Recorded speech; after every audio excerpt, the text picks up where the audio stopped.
Gyronix.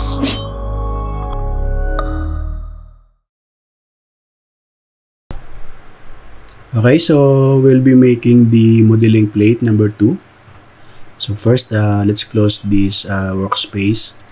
I will be using metric template. So this one with ISO. Okay, so double click or click open. Let's save this first. Okay, Control S or just hit this icon. So save and browse to your desired folder. So we'll be saving this in the plates folder. So we have now modeling plate 2. So save. Let's create a layer first. So we have a new layer, guideline. Okay, so let's this one, color 11. Another one is for dimension. So dim. And this is 151. Okay, so click OK. So to layers. So first, let's create a rectangle. So we command rectangle. Then I will on the snap. Okay, so first corner is I will snap. Okay, in this point. Then of course dimension, letter D. This rectangle has a length of 260. Okay, enter. Then the width is 140. Enter. Okay, so let's zoom out. Okay, so this is our rectangle. Next, I would like to draw the figure outside the rectangle. I will use the guideline. Please refer to the attached files in the description below. Okay, so we have line. Okay, so let's say at this point, click. So the distance between these points, which is the center of the circle, is 80. Okay, enter.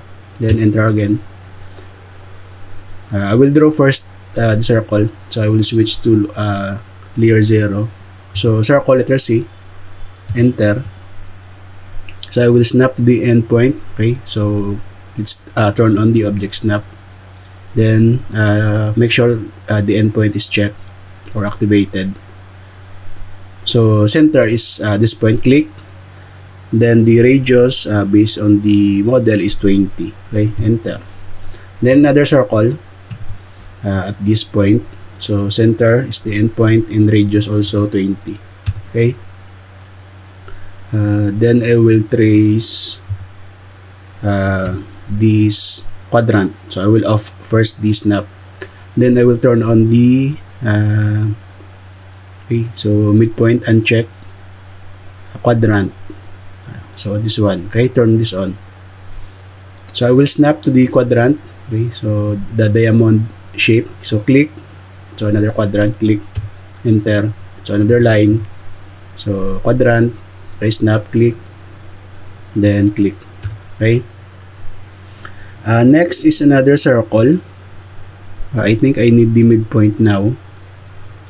Okay, so I will turn off the quadrant. So another circle, C. So the center is this one, the midpoint of this line, which is the radius is 20. So another circle. So the radius is 20. Okay, and I will trim this figure. Okay, so trim. Okay, enter.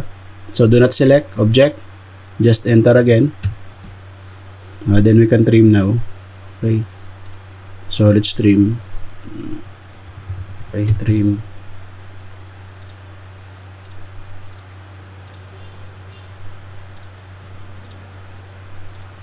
Okay.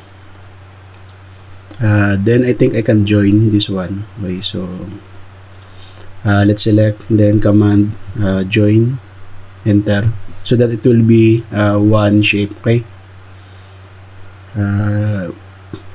I need the 10 distance from the side. So I will trace this using the guideline. Then I will offset this by 10. So offset distance is 10. Enter. Okay, so offset to the right. So this will be the reference of this figure. Okay, so let's move this one. Okay, move, enter, then select the object, enter. So base point is this one, the reference. So click, then move, so snap to the midpoint, click. Okay, then we can mirror this figure or shape. Okay, so let's command mirror. Okay, enter.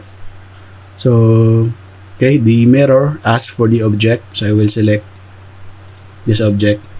Okay, enter. Then the first point of the mirror line, so I will snap to the midpoint and another. So as you can see, this is the mirror line. Okay, so I will snap to the another midpoint. Okay, click. So erase source object, of course, no. Okay, so next is the center shape.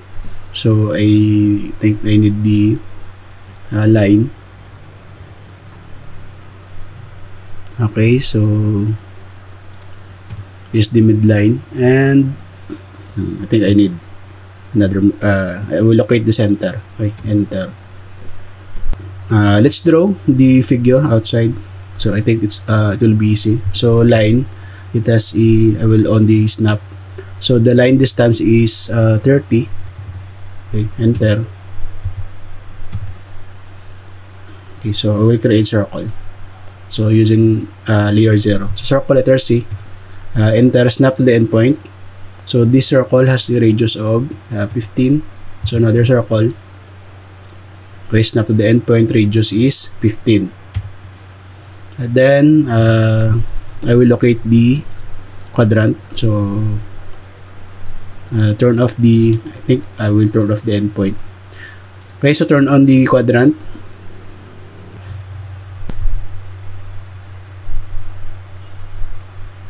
Okay, so I will draw a line. So from quadrant of the circle, so snap, another quadrant. Okay, enter. So line, so snap the quadrant, and this one. And let's trim.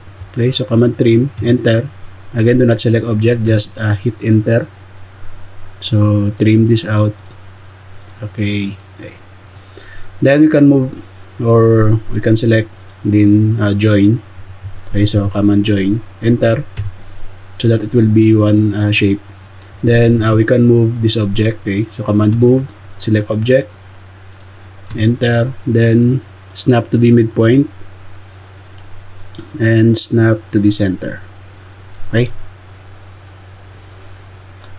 then we will fillet the corner. Fillet radius is 20. Okay, so fillet, so R for radius, enter. So fillet radius is 20, enter. Okay, so I will fillet this. Okay, enter. So first object, second, enter. So first, second, enter. First, second, enter. Okay, so we're done with the figure. Now we will have the dimension. So select the dim layer, go to annotate tab. Okay, so first linear. So I will measure this. First, let's turn off the quadrant and on the endpoint. Okay, so this length, so from here to here, that is 200. So I will turn on the snap. So let's edit first, or modify the dimensions. Would like my text height, let's say 3. Then the alignment is centered. So this one, offset to dimension 9 is 3. For now, click OK. Okay, so close. Then the arrow, I want it a little larger. So modify symbols and arrows. 3. Okay, arrow size is 3. Then the extension.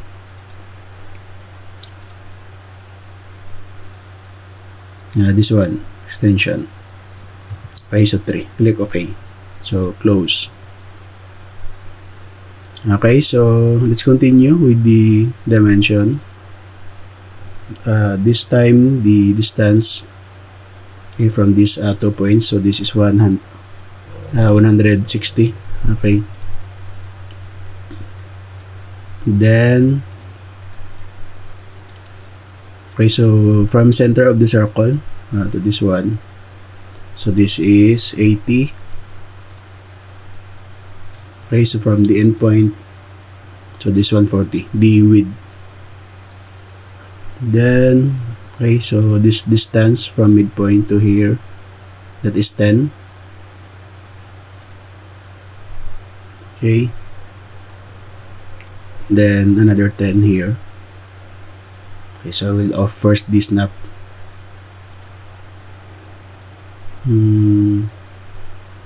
Okay, so this one, click to the endpoint.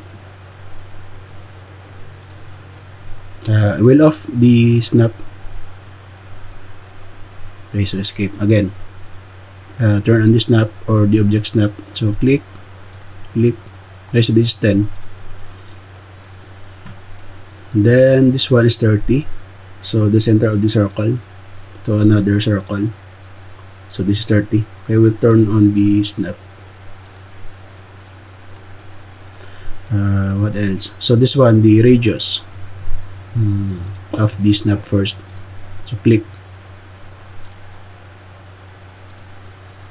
Okay, so I will remove the extension line. So modify. We have fit. Then this one. Okay, draw dim line between extension. So uncheck. Okay. Okay, so close. Next is the radius of the circles.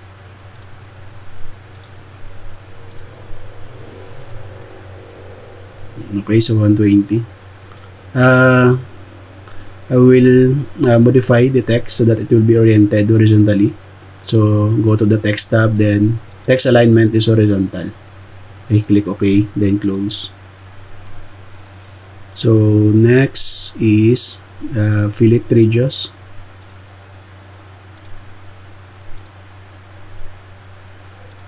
Okay, so 20. So another radius.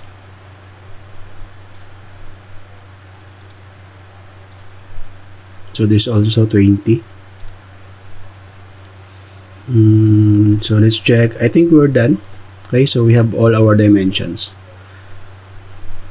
So next is to produce the printable copy. So right click to the layout from template. Okay, then we'll be using our title block. So in my case, this one, Madrona title block. Open or double click. Okay, so select title block. So click OK. Okay, so this one, okay, this is the inserted title block. Then double click inside. So zoom, letter Z, and tab, then E for extents. Okay, then turn off the grid. So click outside, double click outside, and for the dimension, so let's check another color since this is not really visible. So I will use this one, 144. Okay, so more darker color. Okay, so close. Then so this is modeling plate number 2. Double click. Okay, number 2. So close editor. Then of course your name. Okay, so for example, okay, so close. Then this is plate number 2. So 2 of 12.